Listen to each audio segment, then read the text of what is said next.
Hi, this is Anne Filippi, founder of the New Health Club. If you want to know about psychedelics as new mental health tools, you came to the right place.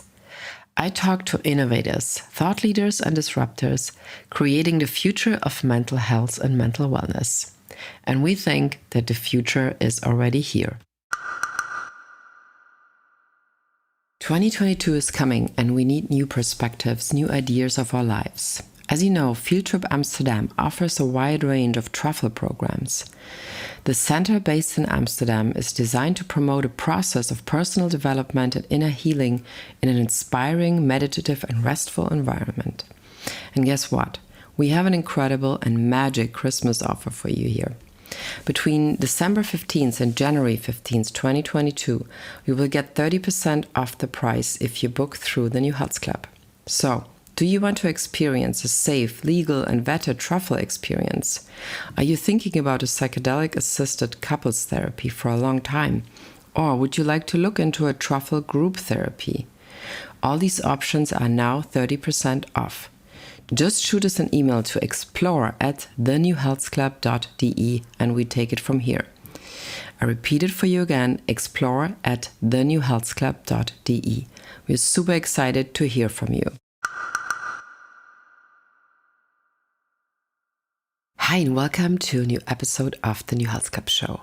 It's our first show in 2022 and I wish you a great and happy, successful year. My guest today is Saad Shah, managing partner at the Noetic Fund. Saad basically grew up all over the world. He went, for example, to JFK School in Berlin. He worked 9 years at RBC Capital Markets in real estate, banking, corporate credit, and derivative sales and trading. Another 9 years at DGAM, acquired by the Carlyle Group now. And he holds a BA in economics and political science from Columbia University. The Noetic Fund is a powerful investment group in the new psychedelic field. The word noetic, by the way, means and stems from the Greek word noesis, noetikos, meaning inner wisdom, direct knowing, and subjective understanding. Noetic is a group of venture funds launched by Grey House Partners GP Inc. to invest in emerging and early-stage wellness, therapeutic and pharmaceutical companies around the globe. The fund has 170 million in assets under management, according to Saad, and is one of the venture capital firms that deployed the most funding into the psychedelic industry. The firm has invested 65 million in psychedelics since the early 2020s when Saad started the fund. Noetic has invested in companies like Beckley Psytech, Cybin, Compass Pathways, Elucis, MindMed, Numinous, Wake, and many more. In this episode, Saad and I talk about his interest in theology and mysticism and eventually taking ayahuasca in Brazil, his own classic hero's journey type of story, which made him actually being engaged in the psychedelic space. We address his own interest and fascination with psychedelics and how this became his new path in life, and what he's looking for when he invests in a company in the psychedelic field. We also address how to nurture the scientific advancement of mental, emotional, psychological, and physical health by investing in alternative therapies, modalities, and science that are committed to optimizing our human experience, which is, by the way, the Noetic mission. And we talk how to behave as a fund that took proudly the North Star Pledge, believing in the importance of stewarding the psychedelic sector in the right way. So please enjoy the episode with Saad Shah from the Noetic Fund. Thank you for being on the show today, Saad Shah from the Noetic Fund, one of the biggest funds, you could say, in the new psychedelic world. So let's start with Miami, because we saw each other there 2 weeks ago. And I feel like that was a really significant conference for a lot of people, because I felt it was the first time that things became very tangible in a way that you could see, wow, there's actually a lot of things that are happening. So maybe you can talk about how your Miami experience was. Sure, Anne. Thank you for inviting me, first and foremost. It's a pleasure to see you again, as always. Miami was I think what Miami was a very, very important event on many different levels, right? First and foremost, it allowed a lot of us that haven't met each other to meet. And I will say, even within our own organization, right, at Noetic, we were meeting, many of us were meeting for the first time, right? We've got individuals that are based in the UK. We've got folks that are in New York. Most of us are in Toronto, Canada. We have folks in San Francisco, in Boston. And so, and they're all part of Noetic full time, right? And so this was an opportunity for us to meet, and then meeting the larger and the broader ecosystem was fantastic. So I think that was the highlight, I think, for me, was just meeting all these people that we'd been conversing with on Zoom. Yeah, oh, interesting that everybody met the first time in real life, right? Met for the first time in real life. The subject matters were great that we had up on the panel, but I also felt a large part of it was that we were just preaching to the choir. It was a gathering of a family as opposed to something that was being put on to try and speak to those that are perhaps not yet convinced or do not understand what's going on in this ecosystem, are still on the sidelines, still have a stigmatized approach, or there's a stigma associated with the word and the topic psychedelics. But I thought it was a great event, just to get together and meet. And how would you describe this new family, actually? Because I find it very hard to describe in a way that you would say, oh, now everything is turning to money, now everything is turning to this way and that way. I find it very hard to really define. What do you think about it? Look, I think that this is obviously a movement, if you were to call it, or research that's been going on for 90 years at least that we know. Started with Hefter and mescaline back in 1894, and obviously it goes way, way, way back before then. And if you've read, Brian Murarescu's book, The Immortality Key, that certainly suggests how far back this actually goes and the influence that it's had. The family right now is one where, we're finally, for those that have been following this space for a long time, are in a position to speak up about it. And for those researchers and scientists that have been quietly, tinkering with their Bunsen burner at the various labs or academic institutions for the last, 15, 20 years, sometimes even more, are finally in a position to showcase what it is that they've been researching and how impactful that's been. So this is very typical of a new strategy that comes onto the scene. So when a new strategy comes on, it will attract a niche group to it. And as that niche group grows, and as there's more and more information about exactly what's happening within this sector, and the network starts to grow, it's kind of like a mycelium, it's a mycelium network. And as that mycelium tends to grow and the network broadens, and you bring in more people into the ecosystem, the sector starts to grow accordingly. And then you start to attract different pools of capital, different constituents, different partners into the equation. And this is very typical of any life cycle of any new strategy that comes onto the scene. So from an investment perspective, we've seen this happen many, many times before, even in our own personal career, in my career, being in the hedge fund space for the last 20, 25 years. There were strategies that came on like music royalty, like pharmaceutical royalty, commercial litigation finance, slate financing for film, a lot of IP related strategies, complex commodity trades, a lot of complex credit trades. When they came onto the scene, they were unknown. They were considered to be very complex, so most people stayed away. But as, investors got more comfortable with it and realized and understood the nuances of it, it started to attract a lot more capital. So I think we're at that initial stages of a life cycle of this strategy, and we're growing, and soon we'll be coming into adolescence, but we're not there yet. I think the watershed moment in this industry will be when MAPS' MDMA gets through FDA phase 3 and ultimately gets off the DEA's Schedule 1 abuse list. That will then create a pathway for the other 25 to 26 compounds that are currently in phase 2 to go, hey, we've got just as low level of toxicity, we're just as effective, and now we see a path forward. And that will attract a lot more capital, a lot more interest. But I think, I mean, especially in Miami, we've seen already a couple of celebrities like Mike Tyson talking about it, and through somebody like him, the topic enters the mainstream. So, but it seems that communication-wise, and I even remember like watching in Miami, watching the morning show where Will Smith talked about his 14 ayahuasca experiences.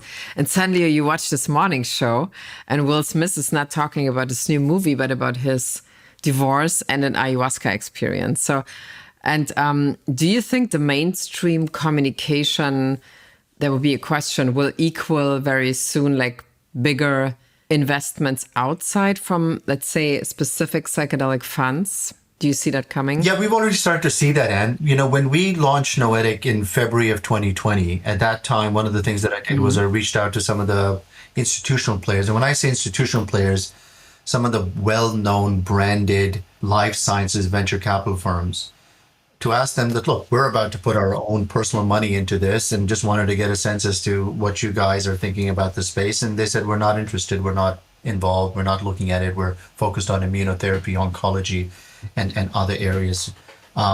This year, every single one of those that I spoke to, right, are in. You've got some big players in now, the OrbiMeds, the RA Capitals, the RTWs. And that's how you're going to start to see this shift, because once the VC life sciences, the life sciences VC firms, you know, start to kind of engage more and more in this space, that will open up the door away from just the family offices and the high net worth individuals to the endowments, to the foundations, to the corporate pension plans ultimately. And maybe at some point down the road, it still is a ways away, you'll see the sovereign wealth funds and the pension plans get involved. But that's further down. A large part of it is that this industry is still small, right? The size of this industry, you can argue, is between 8 billion and maybe 11 billion in total market cap, including a lot of the private companies that have raised capital. So it's not a large enough industry. With that being said, exactly, you know, not exactly, but in February of March of last year, there were maybe 2 or 3 publicly traded companies on the Canadian Stock Exchange. Today, they're close to 60 pure play. At that time, there were maybe, I don't know, 20 to 25 private companies worth considering. Today, they're more than 600. So you miss a week in this industry, you miss a year. Yeah, exactly. That's how it feels, right? But I mean, like, I found it interesting on the Noetic site website, you say that you proudly taken the North Star Pledge as a guidance in this industry, which, as you just said, it's like exploding as we speak. So can you talk a little bit about what that means to you and to the fund? The reason we're here, Anne, is a very personal reason. We're not seeing this as just another strategy, you know, even though we've played in the venture capital and predominantly the hedge fund and the private equity world for quite some time. We're not just jumping from one strategy to another or from one hot thing to another. You know, we were not operators or players in the cannabis industry, for example.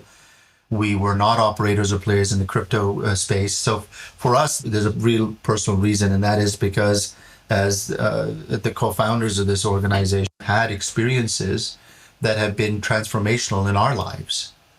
And we've been following this space actually for, you know, close to 20 years.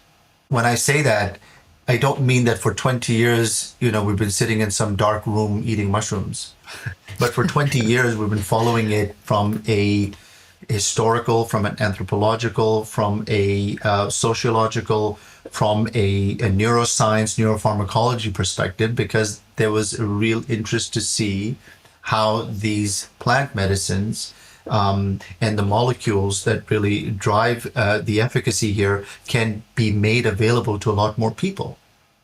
And so for us, you know, what we want to make sure is that we protect, you know, the sacred elements that are involved in this, right? We do not want to put a plant that's already endangered in further endangerment.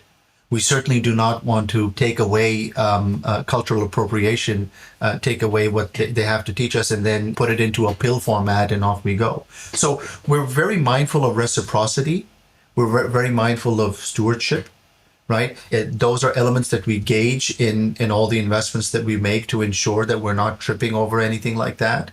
So for us, the North Star Pledge is very personal. It's very important. That's why we put it on our website, because we want to ensure that we do this the right way. I strongly feel, Anne, that psychedelics is also a strategy or an industry now that can allow us to think more broadly and think outside the box and think a different way about capitalism, right? We've come from an era where, hundreds of years back, it was religious capitalism. We went into military capitalism. We went to mercantile capitalism. We went to consumer capitalism. Right now we're in surveillance capitalism, right? By way of all the social media that we do, everything is watched and, Yeah. and seen.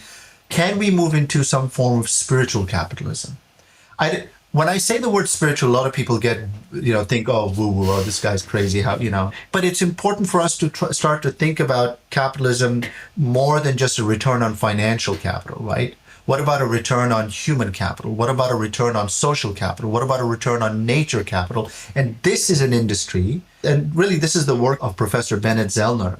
He's written a great deal about it, spoken about it, the whole concept of regenerative economics, the pollination approach. Because if you have happier, healthier people out there, they're more productive for society. If they're more productive for society, it makes that society just perform at a higher level, at a better level.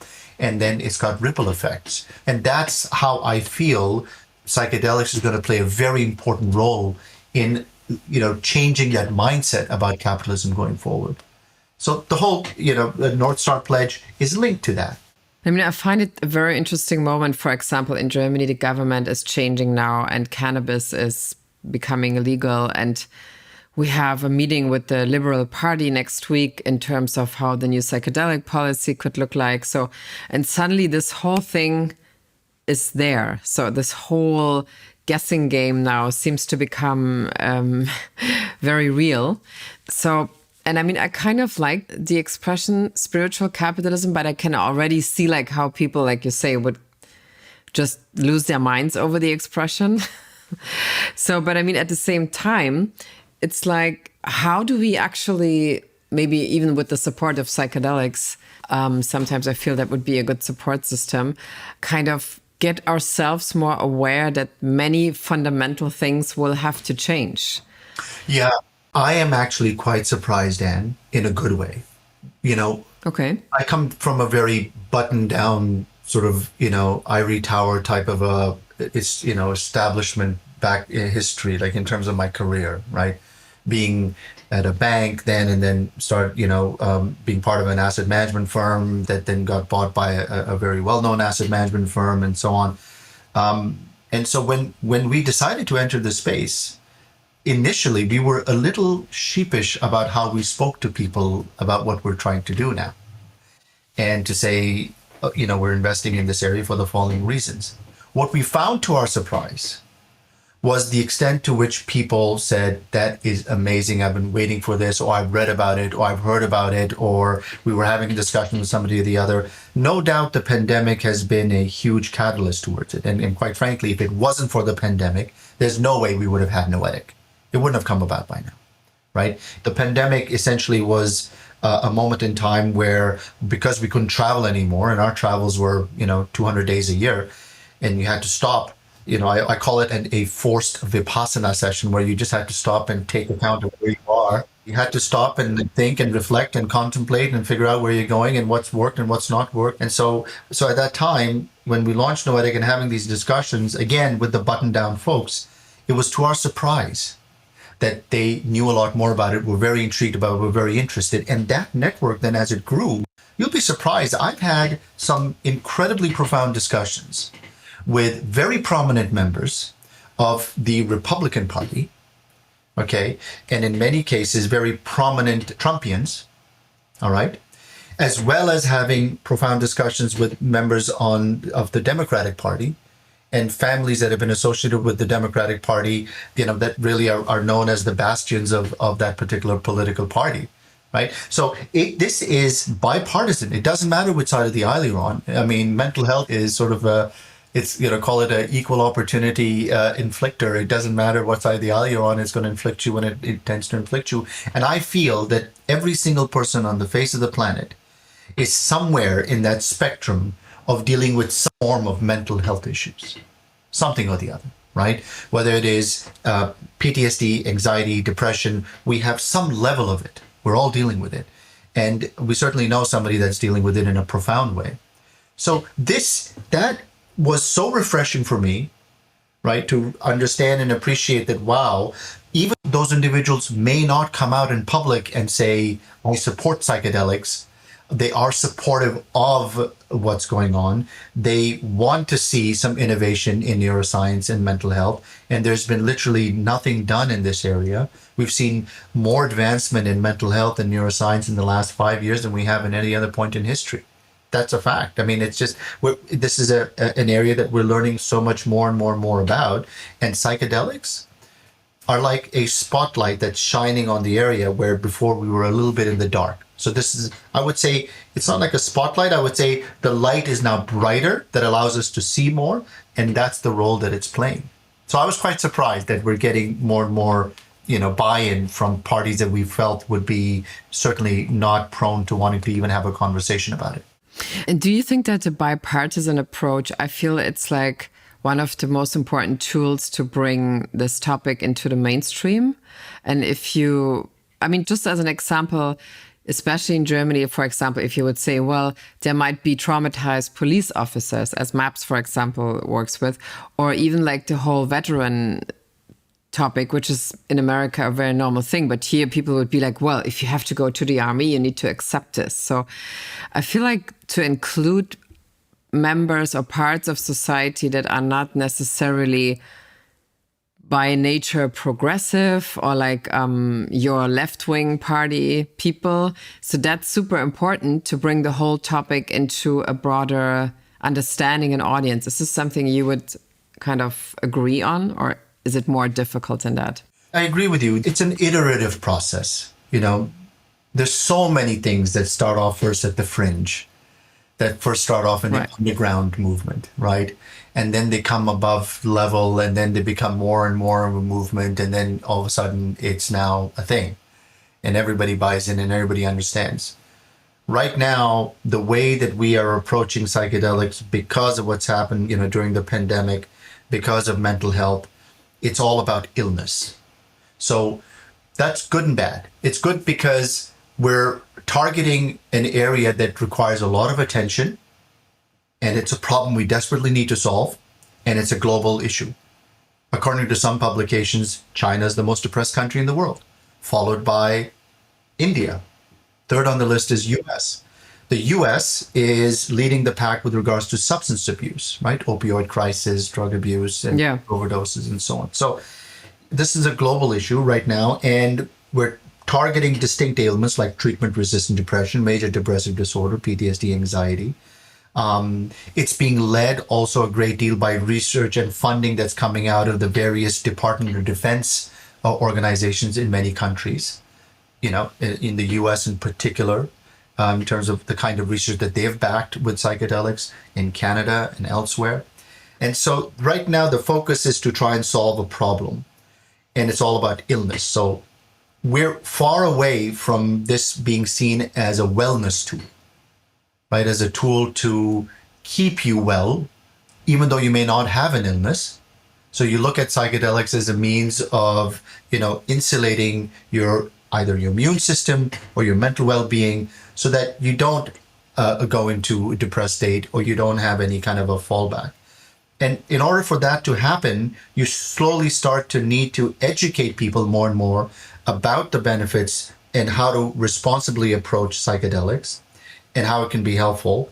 And that then is what will ultimately, infiltrate its way into those areas of society that still see this as very, very bad thing. These are psychedelics. These are drugs. You should never approach them, right? But there's something else going on in this industry that's quite interesting, Anne. The second generation of psychedelic drug development is about taking the hallucinogenic component out of the equation.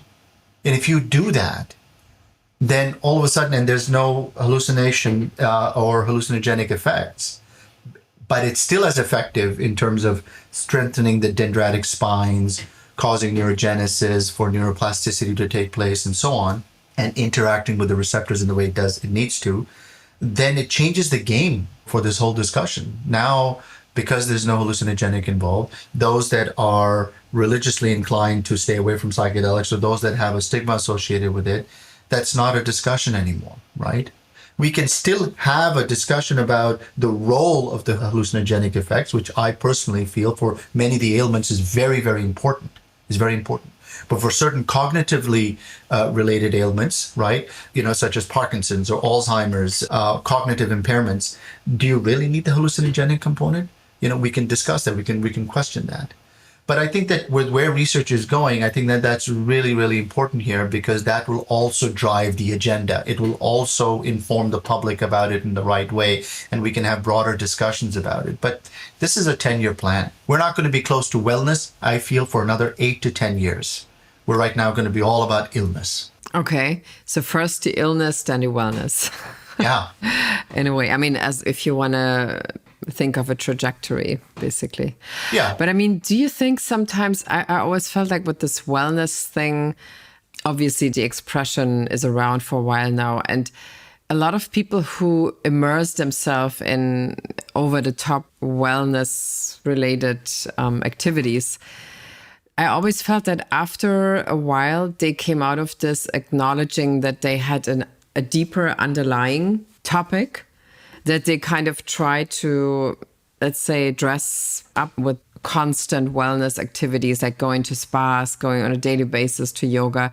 I mean, especially in California, as we know, this is a very popular way of living. So don't you think we need to redefine wellness too as an idea in general? Oh, 100%. And we're learning so much more about our own makeup and what makes us tick, and it's surprising to me that the one key area, which is really neuroscience and mental well-being and mental health, is so ignored. When you think about it, we have lots of channels on TV about food. I don't know one channel about mental health. Exactly. Yeah. Good point. We have a lot of gyms out there, and so for physical fitness, but do we have a mental health gym? Right? People like Dave Asprey have talked about the bulletproof lab. And so there's a few out there in the fringe, but why isn't it a bigger thing? Why is it that you cannot go into a quote unquote brain gym where you're going through different modalities and exercises to kind of keep you sane and healthy and happy mentally, right? Where you are perhaps exercising certain mental muscles that are important, but also finding a way to completely unwind and relax and detach. And I mean, there's so many modalities that one can incorporate and include in that sort of a system. But we're not there yet, right? Because up until this point, discussions about mental health were a stigma. Up until maybe 30 years ago, if you had a member in your family that, perhaps was mentally unwell, you kept them in the room, Joe Kennedy had his daughter that was not well. She was mentally unwell, and she was predominantly kept in a room. They didn't want her out in the public as much, right? I mean, there's a lot of those kinds of things. Wow, I never heard this. Yeah, but this is normal course. I mean, at that point in time, that's what families did. Right. So it was still a stigma. You cannot go and very openly talk to people about, oh, my brother has schizophrenia, or I suffer from bipolar, or I've got issues with, very severe depression. It's not open enough yet for people to talk about it. There's like, shh, don't talk about it, don't mention it. Right. So I think that is now changing. I do feel, again, that for good or bad, the pandemic has played a very important role in accelerating that conversation. Right? Where we can be okay about it and open about it. And it's okay to be vulnerable and put yourself in that vulnerable position and have that discussion first and foremost with family members and friends, and then open it up more broadly. And we're getting there, right? And I think media has played a very, very important role. You asked about the media before. I do feel that they've played a very important role because, look, you've got establishments and organizations like Bloomberg that have covered psychedelics pretty well.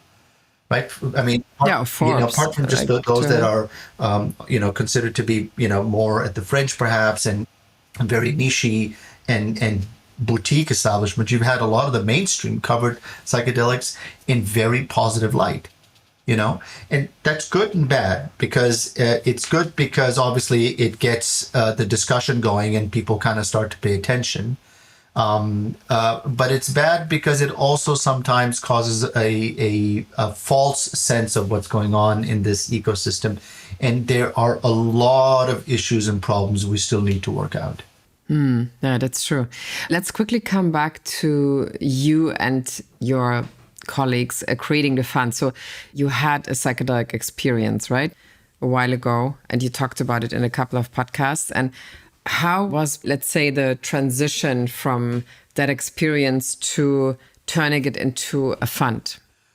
At the end of the day, it's sort of like the whole idea of if you have a hammer in your hand, then you're out there looking for nails, and if there aren't any nails, you just kind of wait for a nail to show up, and then you can say, "Hey, I know how to deal with that nail. I've got the hammer. Step aside, everybody. I got this. I got it covered." Okay.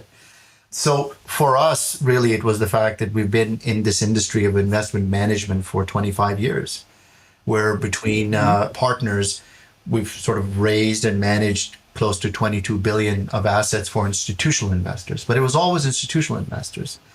And we were seeding all these new strategies. So we've seen this movie play out before, watching these life cycles of new strategies play out, who gets attracted at what point, what has to happen in order for others to come in, and so on. So that's critical because we see this as a new strategy in itself too.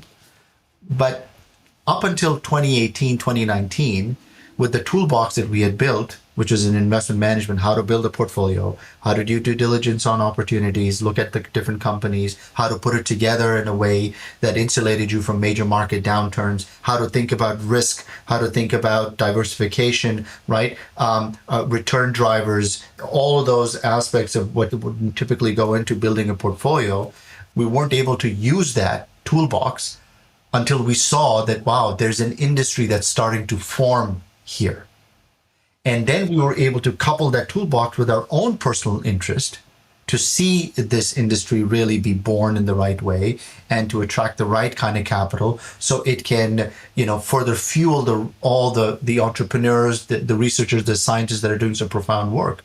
And we were able to finally use our hammer because we started to see a bunch of nails.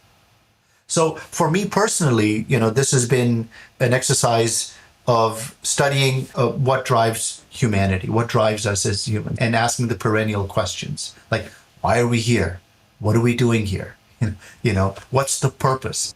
And I've been asking those questions because on two occasions, I guess, or there were two incidents in my life that made me question death. One was, as you know, Anne, I spent my high school years in Berlin. I lived in East Berlin. My father was posted as a diplomat to East Germany. I went to the Kennedy Schule. And so every day I'd cross the border and go to school. And you're never allowed to run across the border. You were never supposed to do that. And so on one of the checkpoints, Bornholmer Straße, I showed my Ausweis on the east side, and then I ran to the west, and you never do that. And they said, halt, and I immediately realized that I was doing something so wrong, but I could hear the rifles getting sort of loaded and cocked, and they were pointing at me. And I don't know if I had taken a few more steps, I could have been shot dead. But that was a very, that was a real awakening moment in my life to go, oh, I could have just died. And I don't think I'm dealing with any trauma with regards to that, but that was a questioning moment. And the second experience, or not experience, but incident that happened was, I was offered a role at Lehman Brothers when I graduated from university at a location at the World Trade Center. This was in 1995. And I decided not to take it because I came to Canada. So I didn't stay in New York.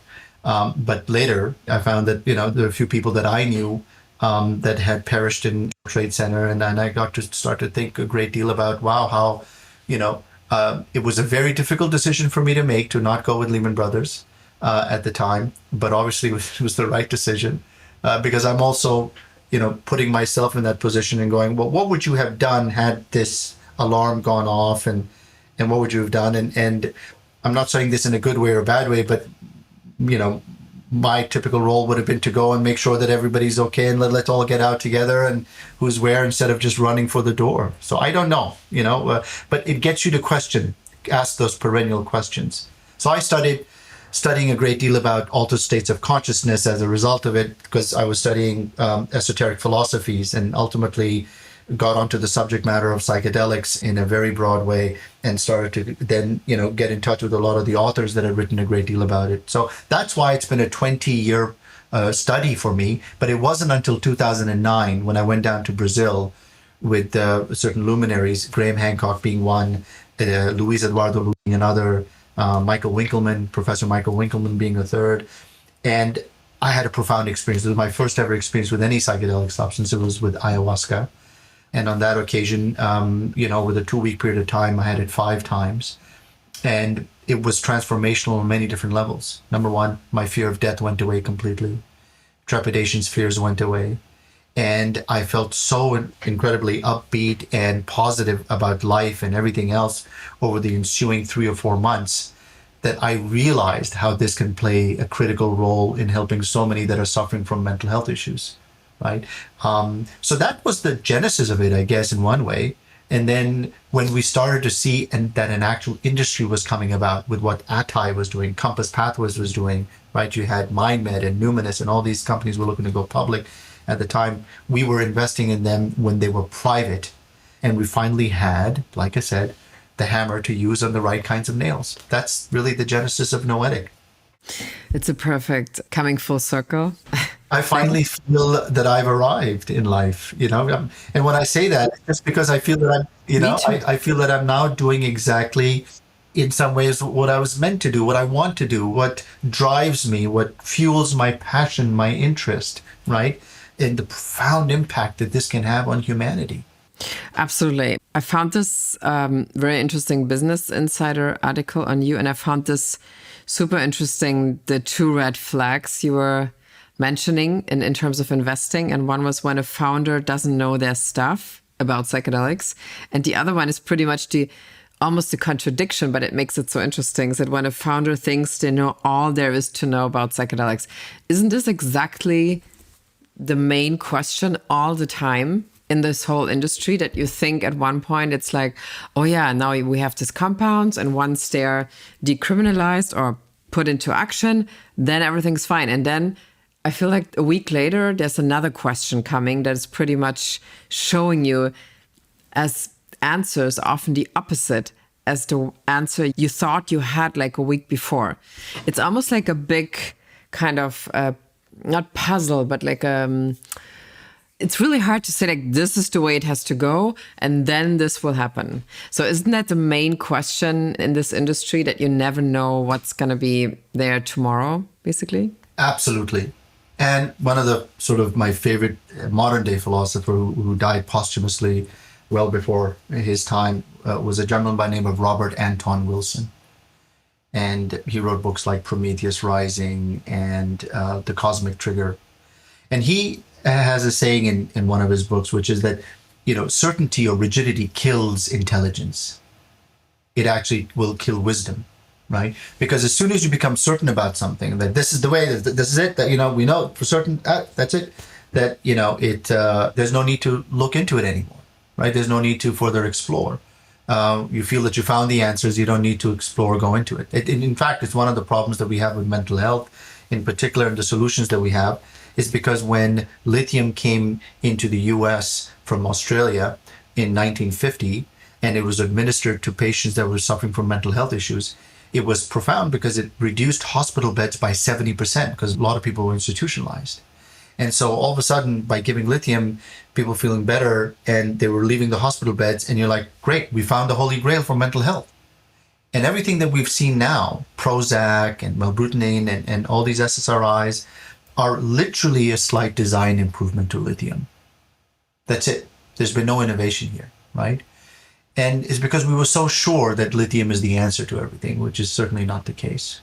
So I think that when we speak to scientists and researchers and entrepreneurs that are entering the space, one of the key things that we want to understand and appreciate is, are they open? How have they positioned themselves to adapt, right?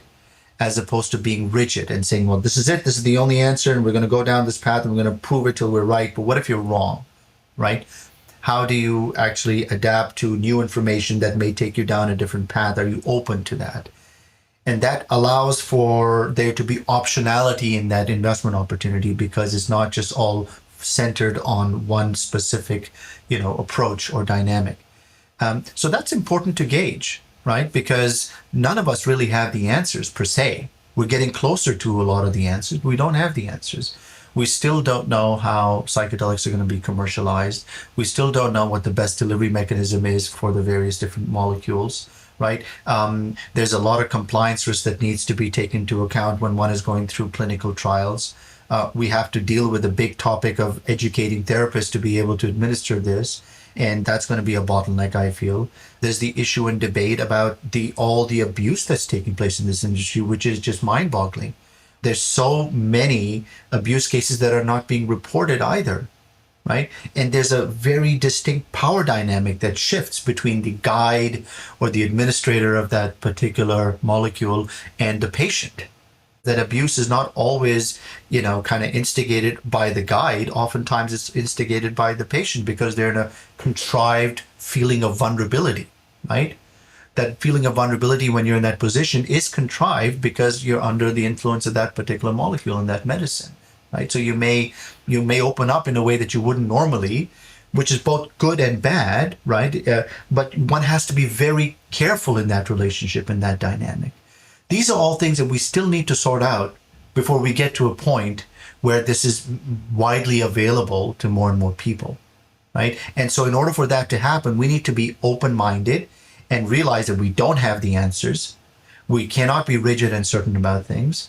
And that will allow us to have more conversation about it. That will allow us to look into different areas and be flexible and adaptable, right? Yeah, I mean, some cases have been... I read about a couple of cases recently. So you hear I don't know how many pitches a week, 150, maybe more. What makes you interested in a company that has a call with you and pitches to the fund? It's a bit of a technical question, and because what we're trying to do is we're building a portfolio. Mm-hmm. And we're very mindful of the number of investments we have in there. We want to make sure that we're diversified to a point, but not over diversified. We want to make sure that we're hitting all the key areas, and that each position is orthogonal to each other, which means that we're not unnecessarily doubling down on exposures by having 3 or 4 companies do the exact same thing, go after the exact same ailment in the exact same way. That makes no sense, right? So being diversified across modalities, across revenue streams, the potential for revenue streams, across the approach, across the molecules, there's many different factors of diversification that we take into account. So we're really building a portfolio. So it's bringing both a bottoms-up approach and a top-down approach to looking at what we're trying to create and build. And so when we go and speak to the particular, portfolio companies, we're looking for high barriers to entry, something that's not easily replicable or repeatable. We're looking for teams that have the experience to do what, and then they've actually done this before, right? There are many, many different factors that go into it, as I've mentioned in some other podcasts and news articles as well. But, it's about in the field that they're in or in that particular bucket, right? Let's say they're dealing with a distinct molecule. What really sets them apart from the others? What is it that they're doing that truly differentiates themselves? And how much optionality is factored into what they're doing, right? Very Which interesting. is how rigid are they or how flexible are they for that matter? And as I mentioned before, how do they really know that domain, that subject matter, that research, right? That all has to be proven to us. Overall, and we're focused more on drug development, drug discovery. We're not focused on consumer packaged goods or nutraceuticals or nootropics or even the clinics. Right? We feel that there's a time and place for clinics. There are 2 ways to play the clinics market. Either you do a land grab and have a huge presence, or you wait and see when there's a lot more that's offered on the menu before you go in. Because right now, at least in Canada and the US, there's just ketamine that's offered. Right.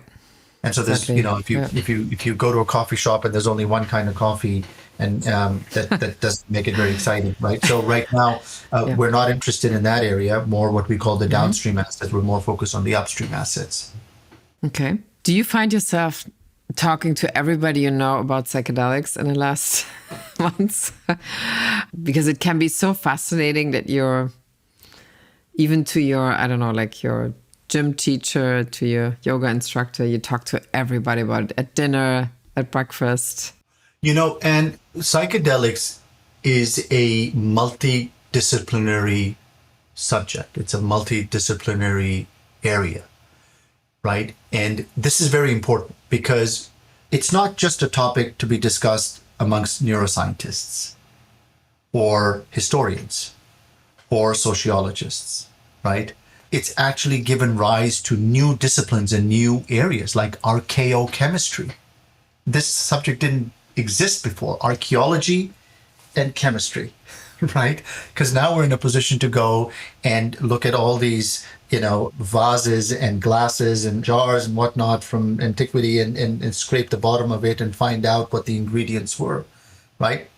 So I think that what psychedelics does is it allows us to look at a distinct problem, but we are able to use many different lenses to look at that same problem and ultimately find a way to come to solve that problem, right? Where you realize that, okay, in order for us to truly understand and appreciate psychedelics, we have to look at it from a cultural perspective, historical perspective, archaeological perspective, and then from the neuroscience and the chemistry, from the biology of it, right? From the physics of it too, right? I mean, as a result, it's a subject matter that you can discuss with almost anybody because it can pertain to their interest or their line of work or their, almost anybody.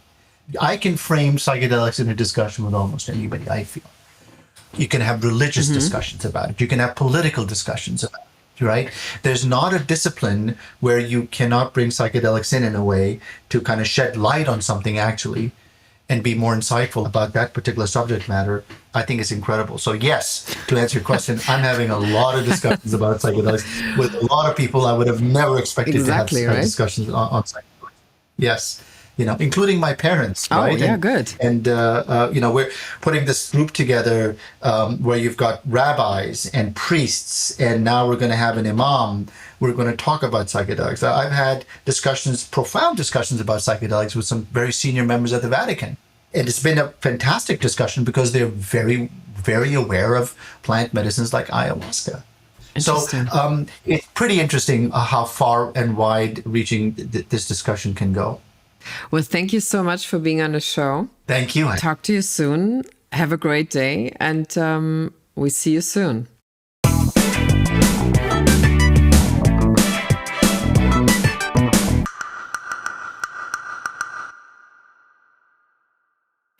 We hope you enjoyed this episode of the New Health Club Show, and please follow us on Twitter, Instagram, Facebook, or if you would like to sign up for our newsletter, please go to www.thenewhealthclub.de and subscribe to the newsletter. Again, please follow us on Twitter, Instagram, Facebook, Clubhouse, of course. There's also a New Health Club now. Or, even better, sign up to our newsletter on thenewhealthclub.de. I talk to you very soon.